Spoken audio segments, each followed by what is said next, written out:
क्या भारत में अब पानी भी अमीर गरीब देखकर मिलेगा? एक तरफ मंचों से बड़े बड़े भाषण, हर घर जल, विकसित भारत, नई व्यवस्था, और दूसरी तरफ 45 डिग्री की तपती गर्मी में सड़क पर खाली बर्तन लेकर बैठी महिलाएं, सूखे कुएं में उतरती छोटी बच्चियां, टैंकर के पीछे भागते लोग और पोखर का गंदा पानी पीने को मजबूर पूरा गांव। सवाल यह है, क्या सरकार की योजनाएं सिर्फ विज्ञापनों और नारों तक सीमित रह गई हैं? क्या हर घर जल सिर्फ टीवी पर सुनने वाली लाइन बनकर रह गया है? और अगर देश की जनता को पीने का पानी तक नहीं मिल रहा, तो आखिर विकास किसे कहते हैं? नमस्कार, मैं हूं आयुषी गौड़ और आप देख रहे हैं फोर्थ पॉइंट न्यूज। आज हम बात करेंगे उस संकट की जो आने वाले समय में भारत की सबसे बड़ी तबाही बन सकता है। गरीबी, बेरोजगारी, महंगाई, इन सब से लड़ता भारत अब पानी के लिए भी लड़ने लगा है। और जिस तरह की तस्वीरें देश भर से सामने आ रही हैं, उसे देखकर डर लगने लगा है कि आने वाले समय में लोग रोटी से नहीं, पानी की कमी से मरेंगे। आगरा से लेकर जयपुर तक हर जगह पानी के लिए संघर्ष। उत्तर प्रदेश के आगरा में महिलाएं खाली बाल्टियां लेकर सड़क पर धरने पर बैठी हैं। तापमान 45 डिग्री पार हो चुका है, लेकिन पानी नहीं मिला। राजस्थान के जयपुर में लोग सड़कों पर उतर आए। मध्य प्रदेश के इंदौर में टैंकरों के पीछे मारामारी की तस्वीरें सामने आ रही हैं। सड़कों पर प्रदर्शन की तस्वीरें सामने आ रही हैं।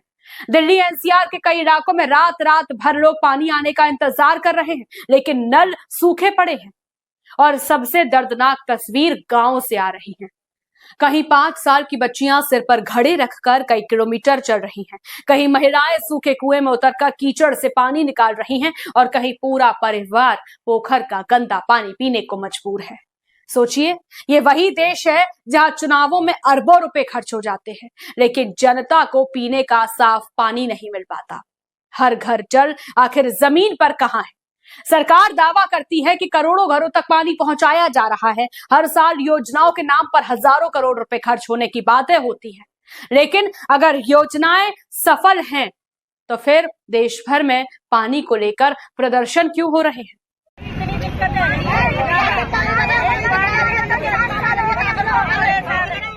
अगर हर घर जल सच है, तो फिर महिलाएं सड़क पर खाली बर्तन लेकर क्यों बैठी हैं? जनता पूछ रही है, क्या ये योजनाएं सिर्फ पोस्टर और भाषणों के लिए थी? क्या गरीबों तक सिर्फ नारे पहुंचते हैं, सुविधाएं नहीं? क्योंकि जमीन पर तस्वीर बिल्कुल अलग दिखाई दे रही है। सिस्टम की सबसे बड़ी विफलता। भारत दुनिया की सबसे तेजी से बढ़ती अर्थव्यवस्था बनने की बात करता है। हम चांद पर पहुंच गए, डिजिटल इंडिया बन गया, लेकिन क्या एक देश अपनी जनता को पानी तक नहीं दे सकता? अब सबसे बड़ा सवाल सिस्टम से है। हर साल गर्मी आती है, हर साल पानी का संकट होता है, हर साल लोग प्रदर्शन करते हैं, फिर भी कोई स्थायी समाधान क्यों नहीं निकलता? क्या प्रशासन सिर्फ गर्मी खत्म होने का इंतजार करता है? क्या जल संकट अब नॉर्मल मान लिया गया है? आने वाले समय में हालात और डरावने हो सकते हैं। विशेषज्ञ लगातार चेतावनी दे रहे हैं कि भारत में भूजल तेजी से खत्म हो रहा है, नदियां सिकुड़ रही हैं, तालाब खत्म हो रहे हैं, बारिश का पैटर्न बदल रहा है, लेकिन इसके बावजूद शहरों में पानी की बर्बादी जारी है। कहीं पाइपलाइन लीकेज से लाखों लीटर पानी बह रहा है, तो कहीं बड़े बड़े होटल और कॉलोनियां बेहिसाब पानी इस्तेमाल कर रही हैं। और दूसरी तरफ आम आदमी एक बाल्टी पानी के लिए लाइन में खड़ा है। यानी आने वाले समय में पानी सिर्फ जरूरत नहीं रहेगा, सबसे बड़ी लड़ाई बन चुका होगा। और अब सबसे बड़ा सवाल उस सरकार से कि पानी बचाना हर नागरिक की जिम्मेदारी होती है, ये मान लिया जाए, लेकिन क्या सिर्फ जनता को जिम्मेदार ठहराकर सरकार अपनी जिम्मेदारियों से हमेशा बचती रहेगी? जनता टैक्स देती है, योजनाओं के नाम पर बजट खर्च होता है, तो फिर लोगों को मूलभूत सुविधाएं क्यों नहीं मिल रही? पानी कोई लग्जरी नहीं है, जीने का अधिकार है, मूलभूत सुविधा है। आज भारत की सबसे बड़ी तस्वीर यही है। एक तरफ भाषणों में विश्व गुरु बनने की बातें, और दूसरी तरफ जनता बूंद बूंद पानी के लिए संघर्ष करती हुई। अगर अभी भी सरकार और सिस्टम नहीं जागे, तो आने वाले समय में पानी सिर्फ संकट नहीं, देश की सबसे बड़ी त्रासदी बन सकता है।